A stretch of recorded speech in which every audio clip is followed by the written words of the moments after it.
Goeiemôre graadviers. So vandag is Vrydag 1 Mei en haal my asseblief uit jou natuurwetenskap boek. En dan maak ek my oop by ons het laaste aktiwiteit 6.2 gedoen, wat jy vir my daai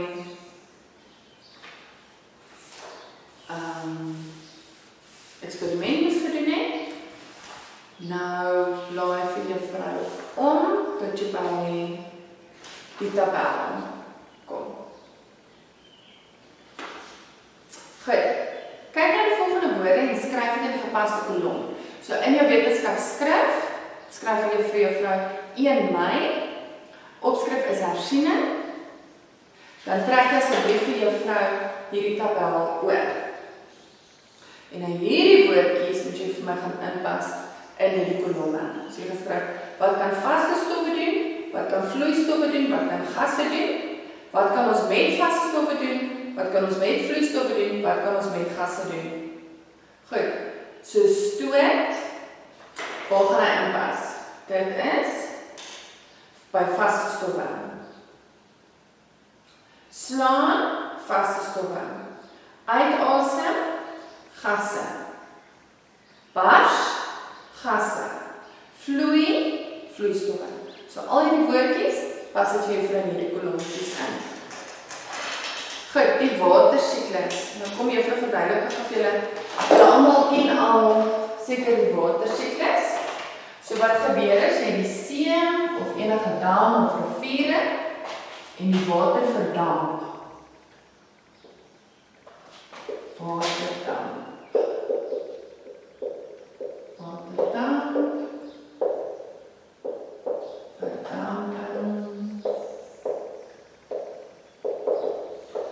So wat gebeur is die son trek die water. Die son trek water op, die water verdamp. Dan die bo vorm dit 'n wolkie, dit kondenseer. Al die water wat opgetrek word, vorm 'n wolkie. Ons noem dit kondenseer.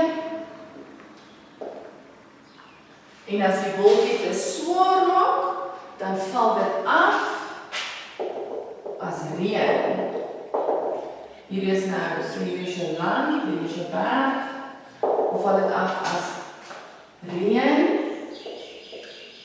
of hulle noem dit ook neerslag.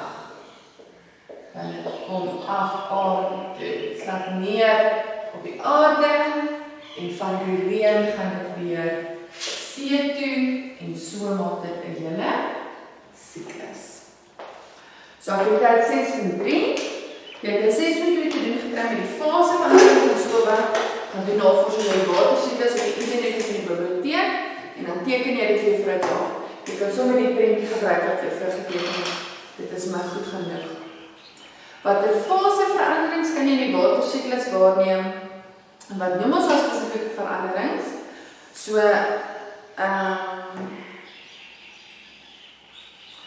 die water verdamp en dit verander van vloeistof na gas.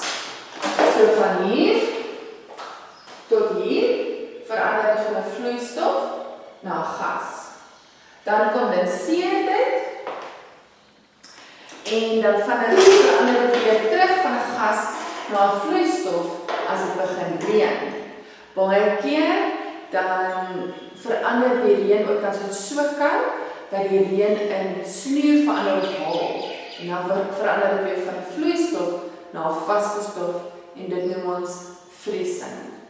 En as dit op die aarde kom, dan smelt die sneeu of die haal, dan gaan dit weer van 'n vaste stof na 'n vloeistof toe. Goed, maak jou eie watersiklus. Hierdie kan jy ook lekker by luister, laat mamma vir my 'n video neem, dis 'n lekker Vrydag vandag en dis 'n lekker aktiwiteit om buite te doen. Jy het 'n plastiekpak nodig, 'n groot plastiekpak en 'n emmer, cling wrap, 'n velplastiek, 'n droë koffiebeker, 'n lang stukkie tou of 'n rekkie, water. En dan sê hulle vir jou presies wat jy moet doen, sit die plastiekpak buite in die son. Wees maar asseblief deur daai stappe En dan moet jy vir my gaan skryf, 'n prentjie teken van presies wat jy gedoen het. Ek wil nou nie elke stap weer lees nie, want ek wil net 'n bietjie vir myself gaan lees. En as myself gaan doen, dan wil ek sê wat se skets gaan jy vanaf my hier sit teken. Mamma en pappa kan nou maar. Waarneming, gaan skryf my neer presies wat jy gesien het gebeur. Van die laaste stap 7, neem waar wat gebeur. So neem nou gaan doppe wat gebeur het. Verduidelik wat in die proses gebeur het, wat het gebeur in jou eksperiment, en verduidelik watter deel van die ondersoek ooreenstem met hoe die watersiklus werk. Wat het gebeur in jou eksperiment, ek wil nou nie te veel wegneem, maar dan gee ek die antwoord weg. Wat het gebeur in jou eksperiment, wat dieselfde is as wat in die watersiklus gebeur. En dit is al vir NW my seuns. Geniet die eksperiment, dan ek my video en foto's, laat mamma dit vir my stuur, vul in daai vragies en dat julle lekker na